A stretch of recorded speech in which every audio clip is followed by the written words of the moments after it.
नमस्कार, NMF news पर आप सभी का बहुत स्वागत। मैं हूं आपके साथ अभिषेक पुंडे। महाराष्ट्र की राजनीति को इस देश की सबसे अस्थिर राजनीति अगर कहा जाए तो गलत नहीं होगा। कब वहां कौन किसका साथ छोड़ दे, कब कौन सी पार्टी वहां टूट जाए, कब किसकी सत्ता बदल जाए, इस बारे में पता नहीं चलता है, बस खबरें आती हैं।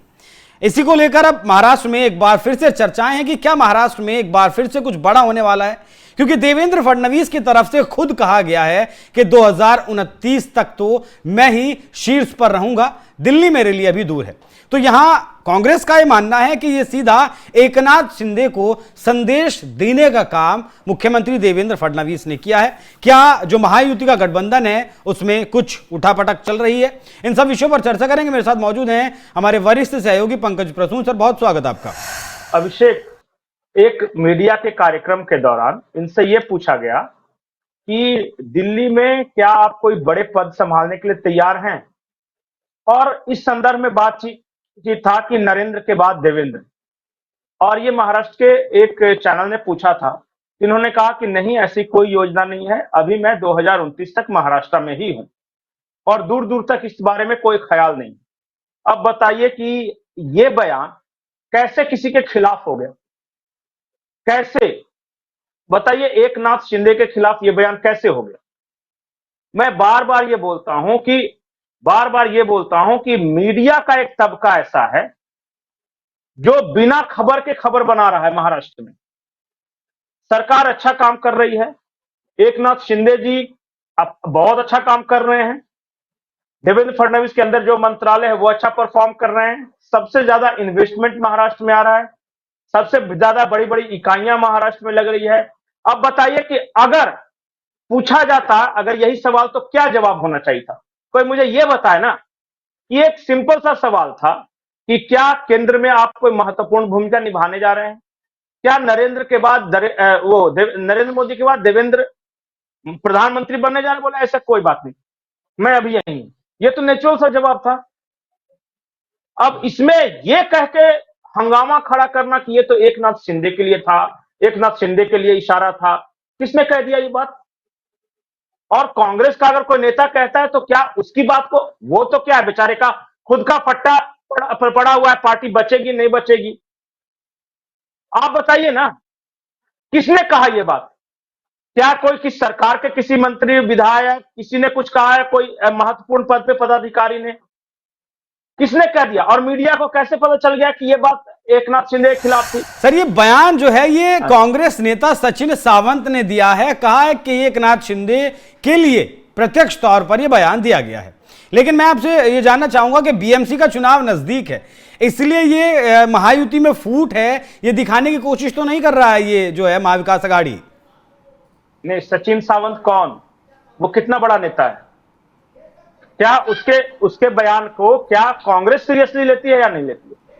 किसी भी म्युनिसिपैलिटी स्तर का कोई नेता कहीं भी खड़ा होकर कुछ बोल रहा है तो क्या उसके लिए सरकार गिर जाएगी? क्या उसका खुद का ठिकाना नहीं है? कल तक वो खुद ही ढूंढ रहा था कि शिवसेना में मुझे जगह मिल जाए।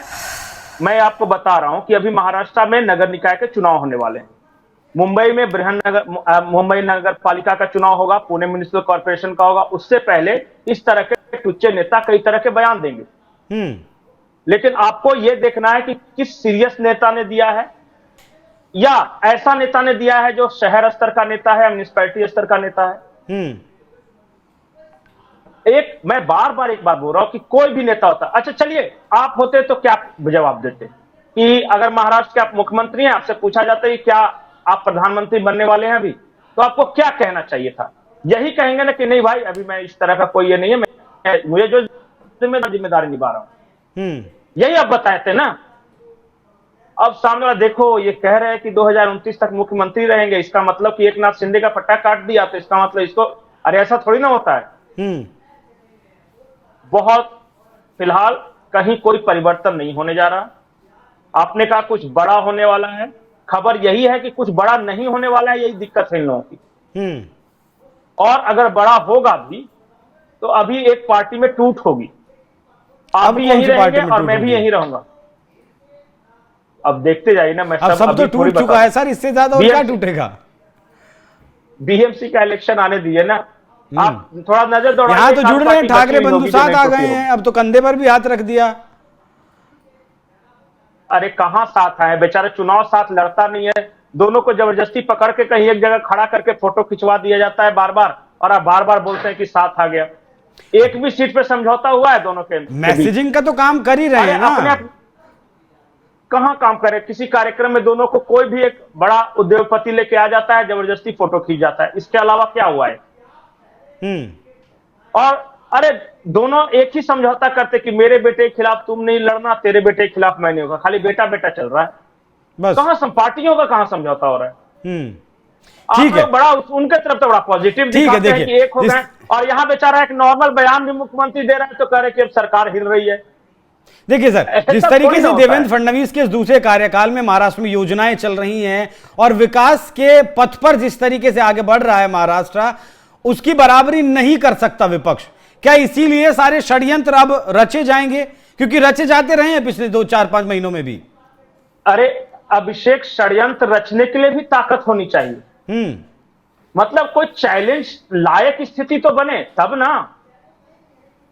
तो यहां चैलेंज पता नहीं है। चला कि स्थिति कैसे चैलेंज है बताइए। तो बेचारी वो सुप्रिया सुले है, शरद पवार की बेटी, वो कह रही है कि अगर मामा भाई दोनों मतलब वो जो साथ आ जाए, अजीत पवार ये, तो मैं दिल्ली की राजनीति करूंगी, वो राज्य की राजनीति करेंगे, या परिवार भी एक रहेगा। वो उधर गिड़गिड़ा रही है। इधर कुछ दिनों पहले तक उद्धव ठाकरे गिड़गिड़ा रहे थे कि हमें ले लो, हम भी बाला साहब ठाकरे के बेटे हैं, तो हमसे इतनी बेरुखी क्यों। उधर राज ठाकरे कई दिनों के प्रयास करने के बावजूद जब उनको नहीं लिया, तो आजकल वो 2-3 दिन से इधर उधर की बातें कर रहे हैं। कल ही उद्धव ठाकरे तीस्ता सितलवाड़ से मिलने गए। तीस्ता सितलवाड़ कौन है पता है? जो जिंदगी भर बाला साहब ठाकरे को गालियां देती रही, उनको क्रिमिनल बोला, हत्यारा बोला, और आज बाला साहब ठाकरे का बेटा उससे मिल रहा है। मजबूरी समझिए बेचारा किस कंडीशन में है पॉलिटिकली, वो समझिए। ठीक है। और कांग्रेस जो बेचारा लड़ रहा था, नाना पटोले, उनको तो हटा दिया, साइडलाइन कर दिया प्रदेश अध्यक्ष पद से। और अब पता नहीं कौन कौन से नेता का बयान लेके चले आते हैं जिसको खुद वहां के लोग नहीं सुनते। इनका नाम है सर सीधे सचिन सावंत, मुख्यमंत्री हटा। जिन्होंने ये बयान दिया है। पता है सचिन, देखिए, मुझे पता है, बिल्कुल, ये भी पता है कि वो बहुत बहुत बड़े नेता हैं, और ये भी पता है कि राहुल गांधी रोज उनसे बतियाते हैं।